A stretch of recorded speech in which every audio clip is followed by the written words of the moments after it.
Sabi niyo nga rin po na iba-iba yung priorities natin. But sa tagal-tagal niyo po, kasi lagi ko pong binabalita lahat po ng inyong mga studies. Thank you. Ayan. Sa tagal-tagal niyo po sa Okta, ngayon lang po ba naging ganito? Ang sabi niyo nga po kanina, di ba, it's now in the top 5, yung galit sa korupsyon.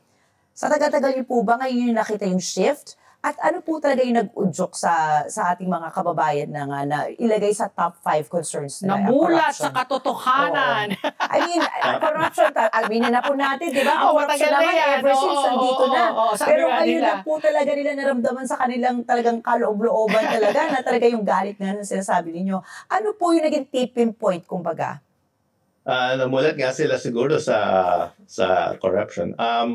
To be fair, yung survey was conducted September 25 and September 21, nagkaroon tayo ng major rally. Yung Trillion Peso March. So siguro medyo fresh pa sa isip ng mga kababayan natin. Pero at the same time, tama si Ricky, na first time pa lang ito na pumasok sa top 5 yung corruption as a concern. Usually poverty, public health, inflation, yung jobs, job yung security, inflation. Yes, yung mga yan. So, bakit talagang pumasok na sa isip nila? I think in part, and nabanggit ito sa mga napakinggan ko mga Senate hearings na dati, kumaga ang sinasabi nila, yung parang corruption, ay parang 10% ng projects. And siguro kung 10%, yung mga tao, I mean, hindi nila masyadong napapansin yan. Diba? Manageable. Manageable. Kumaga, okay, may corruption, pero sige, kung 90% napupunta sa project, magagawa pa rin naman yung infrastructure project. May nakikita dati, no? Yeah, meron. Tapos, nung past administration, sabi na mga 15%. So, hindi pa rin gano'ng kataas. Parang manageable.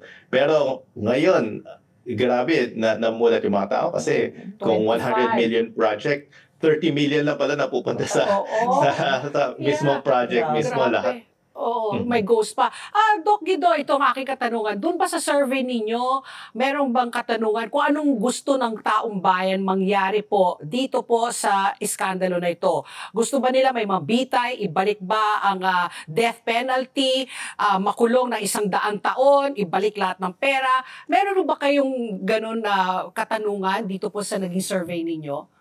Yes, actually, Pat, may isang question nga kami, expected outcomes, and dito multiple answers pwede nilang ibigay, pero ang pinakamataas 68%, so almost 2 out of 3 or more than 2 out of 3, sabi hold corrupt officials and contractors accountable.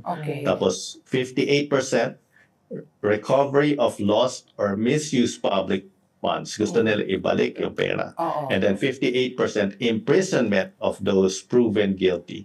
And kung hindi, sa palagay ko, kung hindi mangyari ito sa nagaganap na mga investigations ng ICI, ng Senate, ng Congress, ay baka magiging dismayado yung mga kababayan natin na parang circus na naman, parang yung mga nakita na natin. Ngayon parang naubos na yung pasensya ng mga kababayan natin dahil yung corruption, yung level niya is very rampant na. Yung scale niya, nag-scale up na siya talaga.